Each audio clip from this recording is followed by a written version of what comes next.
نادان ہیں وہ اس طرح کا کام کرتے ہیں، آپس میں ایک دوسرے سے لڑتے رہتے ہیں، اس کے خلاف اس کے خلاف مضامین لکھ کر ایک دوسرے کو گرانے کی اور غلط ثابت کرنے کی کوشش کرتے ہیں۔ یہ یہود و نصارہ کی علامتیں بتائیے۔ میرے دینی اور ایمانی بھائیوں، بزرگوں اور دوستوں، اللہ تعالیٰ نے اسلامی افکار کی پیش اپنے جن انعامات کا قرآن مجید میں بلند الفاظ میں تذکرہ کیا ہے، دوسرے الفاظ میں جن انعامات کی وجہ سے بندوں پر اپنا احسان جتلایا ہے، ان نعمتوں میں سے ایک اہم نعمت آپسی محبت، آپسی میل جول، ایک دوسرے سے تعلق، ایک دوسرے سے قربت اور محبت، یہ اسلامی تعلیمات کی روح ہے۔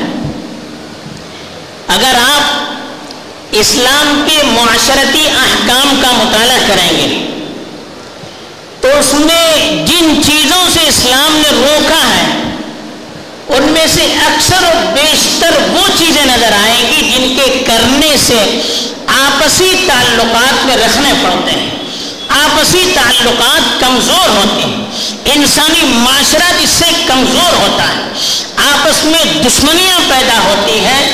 ایسی تمام چیزیں اور ایسے تمام احکام ہیں جن سے اسلام نے ہمیں روکا ہے۔ تو قرآن مجید میں صاف الفاظ میں اللہ تعالیٰ نے فرمایا وَأَلَّفَ بَيْنَ قُلُوبِهِمْ، اللہ تعالیٰ نے مسلمانوں کے دلوں کو ایک دوسروں سے جوڑ دیا ہے، ایک دوسرے سے قریب کر دیا ہے، ایک دوسرے سے ملا دیا ہے۔ وَلَوْ أَنفَقْتَ مَا فِي الْأَرْضِ جَمِيعًا مَا أَلَّفْتَ بَيْنَ قُلُوبِهِمْ، اللہ کے رسول صلی اللہ علیہ وسلم سے خطاب کر کے کہا کہ اگر آپ زمین کی پوری طاقت بھی اس کے لیے لگا دیتے کہ مسلمانوں کے دل آپس میں جڑ جائیں، آپ یہ کام نہیں کر سکتے تھے۔ یہ کام میں نے کیا، اللہ نے اپنا احسان جتلایا ہے کہ اتنی بڑی نعمت، آپسی محبت، آپسی میل جول، ایک دوسرے کی قربت، ایک دوسرے کی محبت۔ اسی لیے قرآن نے جو الفاظ ایمان والوں کے سلسلے میں بیان فرمائے ہیں اس میں کہا انما المؤمنون اخوہ، ایمان والے آپس میں بھائی بھائی ہیں۔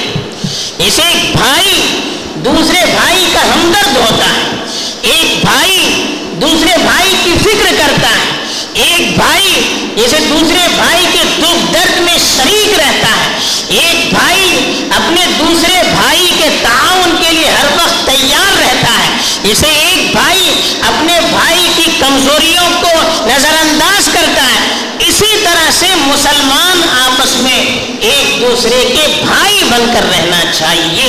اس لیے کہا فَأَصْلِحُوا بَيْنَ أَخَوَيْكُمْ، اپنے بھائیوں کے درمیان اگر کچھ رنجش ہو جائے، اختلاف ہو جائے تو پھر اس کو توڑنے اور کاٹنے کی کوشش نہیں کرنا، بلکہ آپس میں ایک دوسرے کو جوڑنا ہے، ایک دوسرے کو ملانا ہے، ایک دوسرے کو قریب کرنا ہے، ایک دوسروں کی غلط فہمیوں کو دور کرنا ہے، ایک دوسروں کے دل کو آپس میں ملانا ہے۔ یہ ایمان والوں کی اللہ تعالیٰ نے ذمہ داری بتلائی ہے۔ اسی لیے مومنوں کی تعریف کرتے ہوئے قرآن نے جو صفات بیان کی ہیں ان میں کچھ صفات یوں بھی ہیں۔ ایک جگہ فرمایا والمؤمنون والمؤمنات بعضهم اولیاء بعض، مومن مرد اور مومن عورتیں آپس میں ایک دوسرے کے دوست ہوتے ہیں، مومن مرد آپس میں ایک دوسرے کے دوست ہوتے ہیں، مومن عورتیں آپس میں ایک دوسرے کی سہیلیاں ہوتی ہیں۔ تو یہ آپس میں ان کو کیسے رہنا چاہیے یہ بتایا، یأمرون بالمعروف وینہون عن المنکر، اور ذمہ داری بھی بتائی۔ دوست وہ ہوتا ہے جو اپنے بھائی کی کمزوری کی طرف اشارہ کرتا ہے، اچھے کاموں کا انہیں حکم دیتا ہے، اگر ان کے اندر کوئی غلطی ہے، کوئی کمزوری ہے، کوئی اگر شریعت کے خلاف کام ہے اس پر محبت سے ٹوکتا ہے، روکتا ہے۔ یہ ذمہ داری ہے مومن کی، دوست ہونے کی نشانی ہے، محبوب ہونے کی نشانی ہے، ایک دوسرے کے قریب ہونے کی نشانی ہے کہ وہ دینی اعتبار سے دنیاوی اعتبار سے ایک دوسرے کی فکر کرتے ہیں۔ ان کو بھلائی ان تک پہنچانا چاہتے ہیں، ان سے خیر خواہی کا جذبہ رکھتے ہیں۔ دوسری جگہ تعریف کرتے ہوئے فرمایا کہ صحابہ کی صفت فرمائی اشداء علی الکفار رحماء بینہم۔ صحابہ کی صفت یہ تھی کفار کے مقابلے میں بالکل دیوار بن جاتے تھے، مضبوط دیوار کی طرح، لیکن آپس میں ایک دوسرے کے لیے انتہائی نرم، انتہائی رحم دل، انتہائی مہربان۔ ایمان والوں کی صفت فرمائے اذلۃ علی المؤمنین اعزۃ علی الکافرین۔ ایمان والے آپس میں ایک دوسرے کے لیے انتہائی نرم ہوتا ہے، سامنے والے کے سامنے جھکنے والے ہوتے ہیں، سامنے والے کے سامنے نرمی سے پیش آنے والے ہوتے ہیں، لیکن کفار کے مقابلے میں جب مقابلہ ہوتا ہے تو انتہائی سخت ہوتے ہیں۔ ایک اور جگہ ارشاد فرمایا ایمان والوں کی صفت، جو لوگ صحابہ کے بعد اس دنیا میں آتے ہیں وہ کیا کرتے ہیں؟ والذین جاؤوا من بعدهم یقولون ربنا اغفر لنا ولاخواننا الذین سبقونا بالایمان ولا تجعل فی قلوبنا غلا للذین آمنوا۔ جو لوگ صحابہ کے بعد آنے والے ہیں ان کی کیا صفت ہوتی ہے؟ ان کو کیا کرنا چاہیے؟ ان کے لیے ایک تو اپنے پیشروؤں کے لیے دعا کرنی چاہیے مغفرت کی۔ جو لوگ اس دنیا سے جا چکے ہیں ان کے لیے وہ دعا کرتے ہیں کہ اللہ ہماری بھی مغفرت فرما اور ان بھائیوں کی بھی مغفرت فرما جو ہم سے پہلے اس دنیا سے جا چکے ہیں۔ اور جو ایمان والے ہیں ان کے سلسلے میں کیا دعا کرنا؟ یہ کہا کہ مومن یہ دعا کرتے ہیں وَلَا تَجْعَلْ فِي قُلُوبِنَا غِلًّا لِّلَّذِينَ آمَنُوا۔ اے اللہ ہمارے دلوں کے اندر کسی مومن کے سلسلے میں کوئی کینہ کپٹ نہ ہو، کوئی دشمنی نہ ہو، کوئی جلن نہ ہو، کوئی حسد نہ ہو، کوئی نفرت نہ ہو۔ یہ دعا کرنے کی ہمیں ترغیب دی جا رہی ہے کہ اللہ ہمارے دلوں کو ایسا پاک بنائیے، ایسا صاف بنائیے، ایسا پاکیزہ بنائیے کہ کسی مسلمان کے خلاف ہمارے دل میں کوئی دھبا بھی نہ ہو، نفرت کے آثار بھی نہ ہو۔ اس کے لیے ہمیں اللہ سے دعا کرنے کے لیے کہا گیا۔ یہ مومنوں کی صفت قرآن میں بیان کی گئی، حدیث میں اللہ کے رسول صلی اللہ علیہ وسلم نے ایمان والے کی تعریف کرتے ہوئے فرمایا المؤمن یألف ویؤلف۔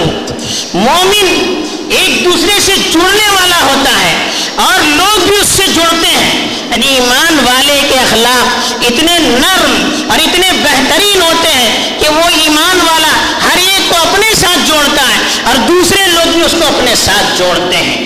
دوسرے الفاظ میں ایمان والوں کی یہ تعریف فرمائی کہ آپس میں جڑ کر رہتے ہیں، مل جل کر رہتے ہیں، اپنے دلوں کو ملانے کی کوشش کرتے ہیں۔ اور پھر دوسرے ٹکڑے میں فرمایا وَلَا خَيْرَ فِي مَن لَا يَأْلَفُ وَلَا يُؤْلِفُ۔ اسلامی افکار فی من لا یألف ولا یؤلف۔ کہا کہ ایسے شخص میں کوئی بھلائی نہیں ہے جو دوسروں سے جڑ کر رہتا نہیں ہے اور دوسرے لوگ اس سے جڑ کر اور مل کر رہنا چاہتے نہیں ہیں۔ دوسرے الفاظ میں ایسا بدکردار آدمی، ایسے برے اخلاق والا اور بری صفات والا آدمی جو دوسروں کے ساتھ مل کر رہتا نہیں ہے اور دوسرے بھی اس کے ساتھ مل کر رہنا چاہتے نہیں ہیں، ایسے شخص کے بارے میں حدیث میں فرمایا اس کے اندر کوئی بھلائی نہیں ہے، اس کے اندر کوئی خیر نہیں ہے۔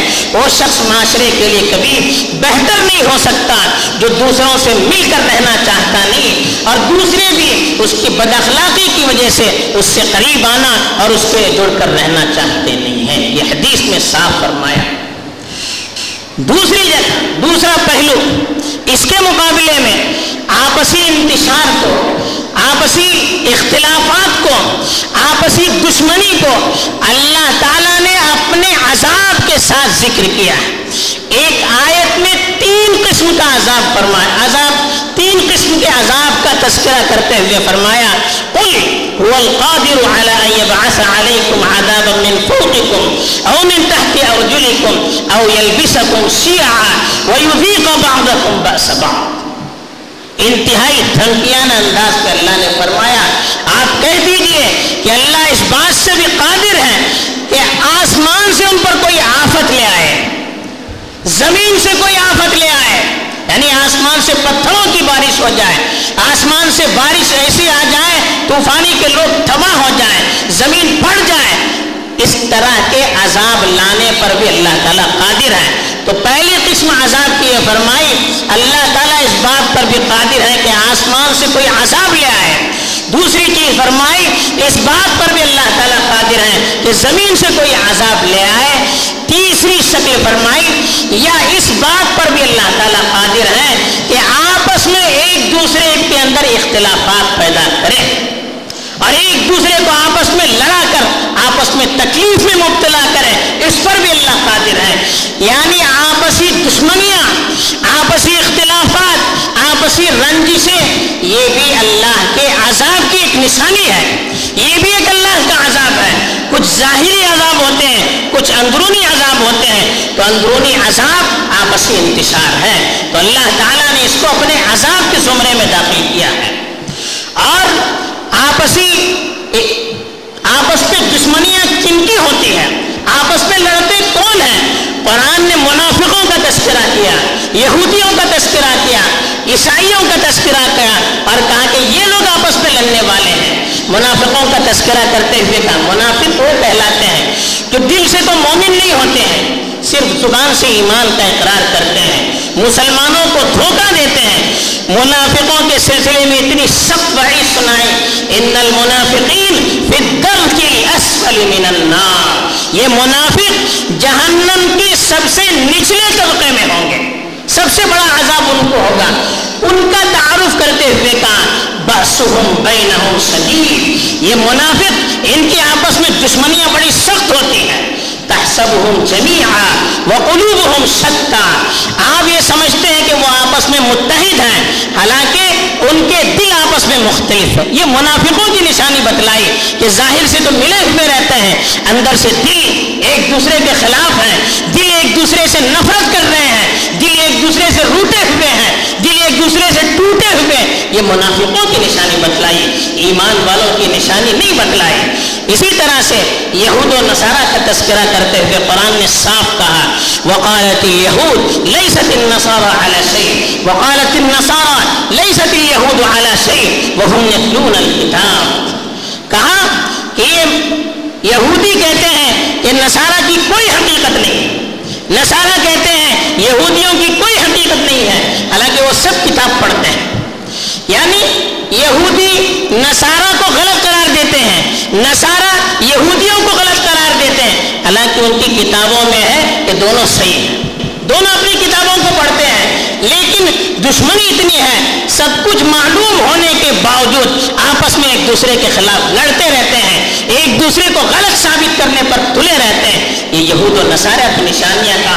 اور مزید کہا کذالک قال الذین لا یعلمون مثل قولہم، پھر کہا کہ جو لوگ جانتے نہیں ہیں، نادان ہیں، وہ اس طرح کا کام کرتے ہیں، آپس میں ایک دوسرے سے لڑتے رہتے ہیں، اس کے خلاف اس کے خلاف مضامین لکھ کر ایک دوسرے کو گرانے کی اور غلط ثابت کرنے کی کوشش کرتے ہیں۔ یہ یہود و نصارہ کی علامتیں بتائیے، کتنی سخت وعیدیں ہیں۔ اس کے ساتھ ساتھ مزید قرآن میں اتنی ساری آیتیں ہیں جس میں سیدھے اختلافات سے روکا گیا ہے۔ کہا وَاعْتَصِمُوا بِحَبْلِ اللَّهِ جَمِيعًا وَلَا تَفَرَّقُوا، کہا اللہ کی کتاب کو مضبوطی سے تھامے رکھو اور آپس میں انتشار مت کرو۔ دوسری جگہ کہا وَلَا تَكُونُوا كَالَّذِينَ تَفَرَّقُوا وَاخْتَلَفُوا مِن بَعْدِ مَا جَاءَهُمُ الْبَيِّنَاتُ، ان لوگوں کی طرح تم مت بننا جو کتاب کے آنے کے بعد آپس میں اختلاف کر بیٹھے۔ یعنی یہود و نصارہ ان کے پاس اللہ کی کتاب آئی پھر بھی آپس میں لڑ بیٹھے، تم ان کی طرح مت بننا۔ یہ قرآن ہمیں تعلیم دے رہا ہے۔ اللہ کے رسول کو خطاب کرتے ہوئے یہاں تک فرمایا ان الذین فرقوا دینہم وکانوا شیعا لست منہم فی شیء، جو لوگ آپس میں ایک دوسرے سے اختلاف کرتے ہیں اور اس جماعتوں میں، ٹولیوں میں، گروپ بندی میں الگ ہو جاتے ہیں، اللہ کے رسول کو خطاب کرتے ہوئے کہا آپ کا ان سے کوئی تعلق نہیں ہے۔ جو لوگ دین کی بنیاد پر خرافاتیں لا کر، اپنی نفسانیت کو لا کر دین کو تقسیم کرتے ہیں اور پارٹیوں میں، گروپوں میں اور جماعتوں میں بڑھ جاتے ہیں، اللہ کے رسول سے اللہ تعالیٰ نے کہا آپ کا ان سے کوئی واسطہ نہیں. یعنی وارننگ دی جا رہی کہ مومن کو دین کی بنیاد پر آپس میں کبھی لڑنا نہیں چاہیے, دین کی بنیاد پر گروپوں میں, پارٹیوں میں, جماعتوں میں کبھی تقسیم نہیں ہونا چاہیے.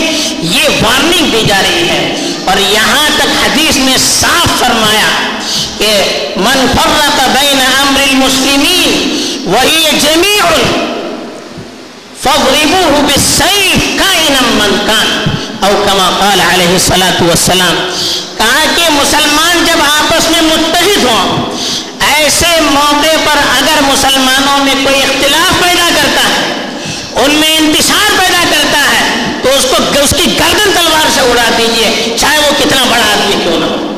کتنی سخت وعید مسلم شریف کی روایت ہے کہ مسلمان جب آپس میں جڑے ہوئے ہوں, ایسے موقع پر کوئی مسلمانوں کو توڑنے کی کوشش کرتا ہے, کہا کہ اس کی گردن اڑائیے, چاہے کتنا بڑا آدمی, کائن من کان, کتنا بڑا آدمی کیوں نہ ہو, آپ اس کی پرواہ نہ کیجیے.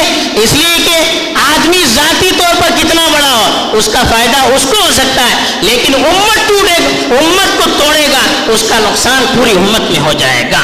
تو ایک آدمی کے فائدے کے لیے پوری امت کے نقصان کو اسلام کبھی گوارا نہیں کر سکتا. تو اتنی سخت وعیدیں آئی ہیں, تو ہمیں آج اس کی ضرورت ہے. آپسی اتحاد اور اتفاق کتنی بڑی چیز ہے, اس میں طاقت ہے. جو قوم متحد رہتی ہے وہ طاقتور رہتی ہے, آپس میں ان کی محبت رہتی ہے, اور سب سے بڑھ کر دشمنوں کے دلوں میں ان کا رعب اور ان کا دبدبا رہتا ہے. لیکن جب آپس میں مسلمان لڑ پڑتے ہیں, سب سے بڑا نقصان یہ ہوتا ہے امت کی طاقت منتشر ہو جاتی ہے, اور دشمنوں کے دلوں سے ان کا رعب, ان کی ہیبت, ان کا دبدبا یہ ختم ہو جاتا ہے.